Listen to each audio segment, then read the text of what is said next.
बहुत अच्छा।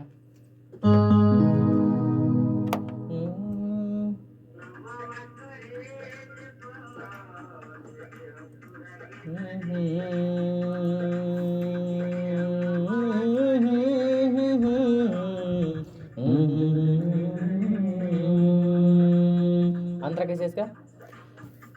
दिलवा हमार ना लागी करेजा। थोड़ा सुर में गवा थोड़ा। दिलवा हमार ना लागी करेजा, छोड़ के हम के जे जइबुआ तोहार जब डाटिए जानू त।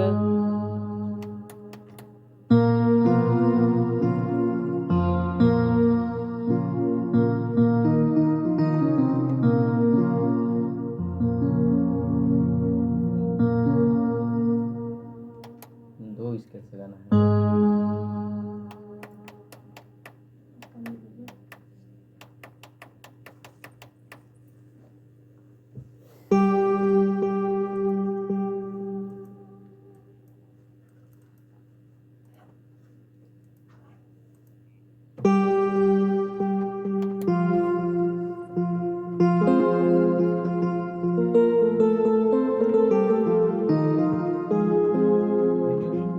कैसे अंतरा कैसे बता?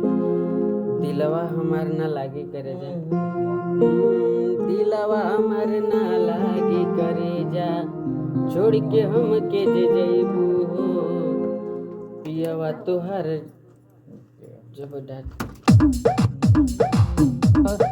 बहुत करीले प्यार करेजा, बहुत करीले प्यार करेजा, लिखी के हम नमवा करेज पर दे दे अब तोरा के दहेज पर। थोड़ा अंतरा भी गाना।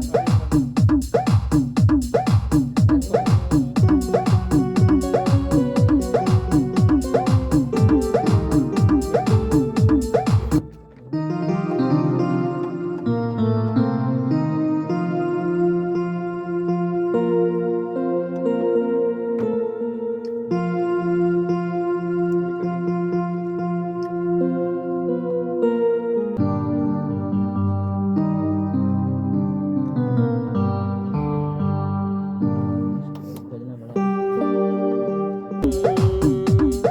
दिलवा दिलवा हमार ना लागी करेजा, छोड़ के हम के जे जइबू हो पियवा तोहार जब डाटिए जानू त बाद में पछतइबू हो।